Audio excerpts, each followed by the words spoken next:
So my name is Tu Kian Huan. Just briefly before we start, everyone ready? Yeah. Okay, so good afternoon. Thanks.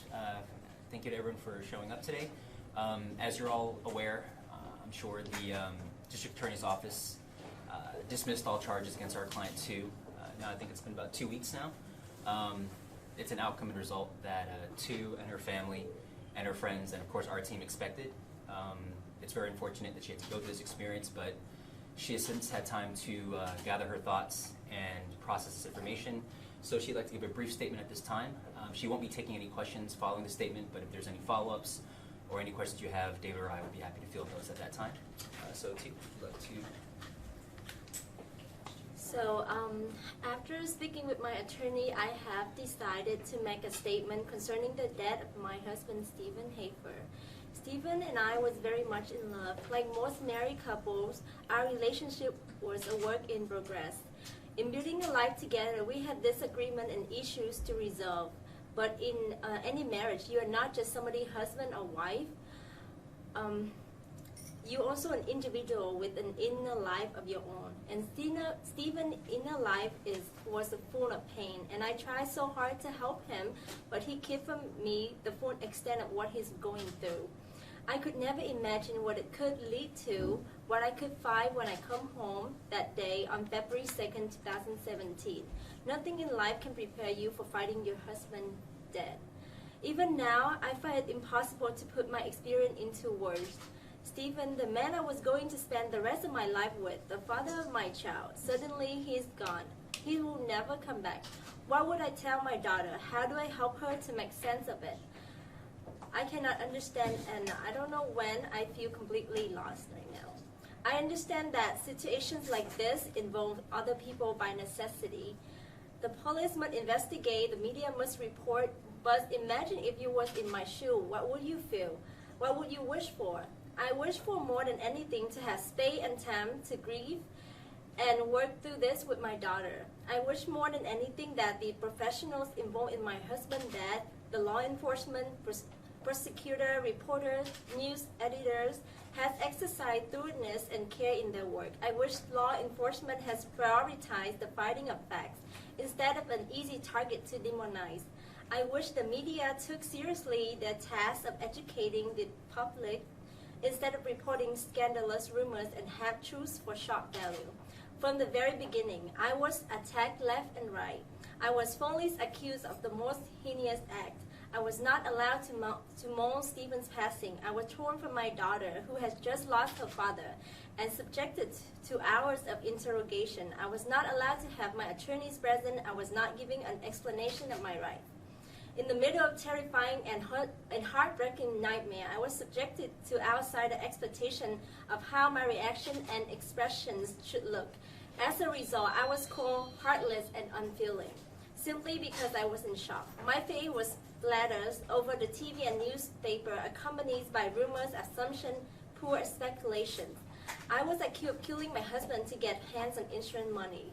My reputation in the community with friends and colleagues was destroyed. In the middle of all this, I was fired from my job, leaving me worried a lot about how I was going to care for my daughter. I was not given the presumption of innocence. Law enforcement treated me like a murderer from day one. The countless lies of the media coming on top of another reinforced this. Only now, after the DA finally confirmed my innocence with the dismissal, then I am given a real chance to speak and be heard. I want the record to be absolutely clear. I do not know specifically what drove Stephen to do what he did, but I pray that he's now in peace. I did not kill him. I did not shoot my husband. I had nothing to do with his death. I was not involved in any extra-material affair. I love Stephen dearly and always will. To the professional involved, the law enforcement and the media, I'm here to say there are real human beings, real human lives that are impacted in the way you do or do not do your job. Because of you, the tragic death of my husband was only the first loss of my daughter, and I have to suffer. Professionals whose interest should have been in fact and the truth was instead in advancing their career, seeking publicity, getting higher rating, and beating on the media to the punch with the most shocking headline. Even though it's too painful to be in this world, I will never be able to fully understand his suffering or his decision to leave. I tell my story with the hopes it will be a small step to changing this world for the better. I ask that we all, especially law enforcement and media, think carefully about what we place our interest and what we value. The next time someone out there is in similar circumstance with me, I hope he or she will be given a fair chance to be heard. I hope we will treat each other with more respect and compassion, especially in the moments of suffering.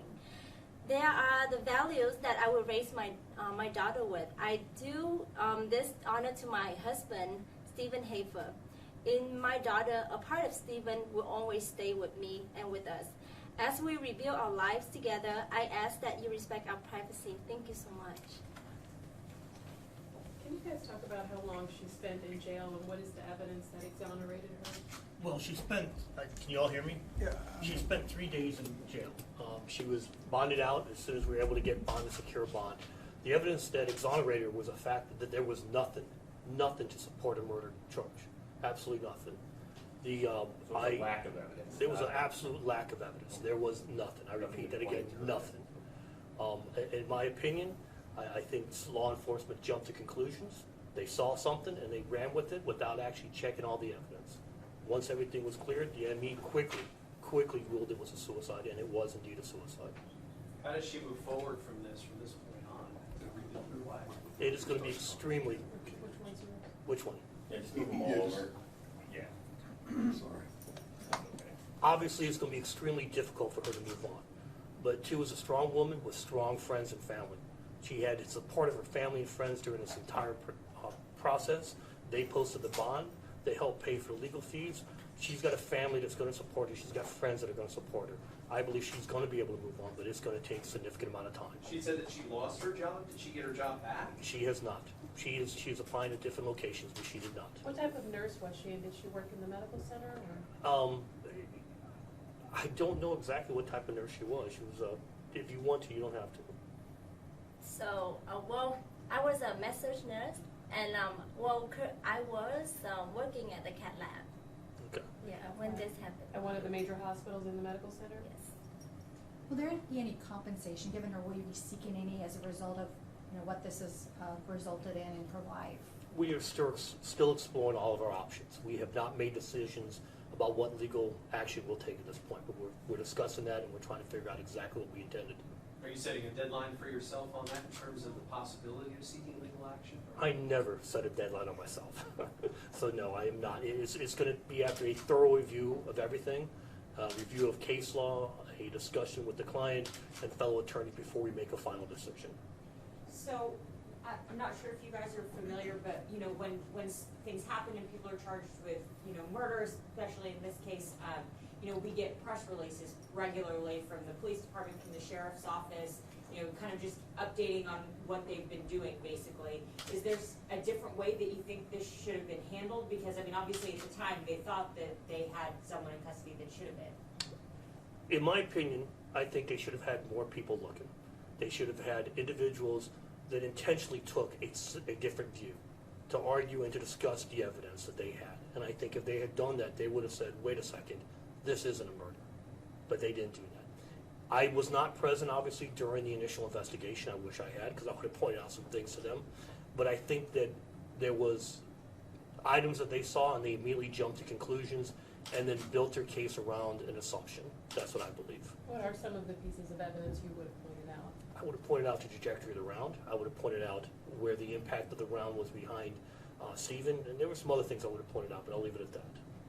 And she says she wasn't allowed a lawyer when they were questioning her and all that. Are y'all planning to talk to the district attorney about that? These are things that we were discussing.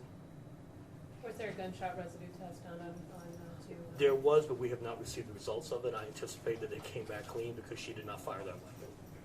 How were you informed that they were dropping the charges against her? The district attorney's office called us directly, informed us. They told us the ME's report, they had been informed by the ME, the medical examiner, that it was a suicide, and they intended to drop charges as soon as they got the report. They received the report the next morning, and they dropped the charges at that time. When the officers first conducted their investigation at the scene, how long were they there?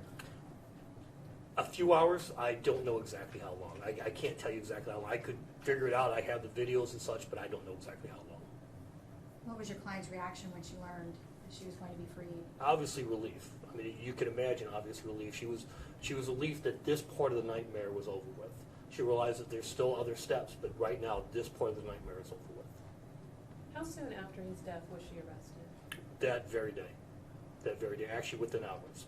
She was taken downtown, questioned, and arrested. So the officers were there for a few hours, and then shortly after that, she was placed under arrest? Yes. Do the ME's findings actually exclude any type of civil case being filed by Stephen's parents or anyone? Well, I'm not going to discuss that. That is something they'll have to think about. I'm not going to discuss that. Obviously, there's no cause of action I can see against two, though.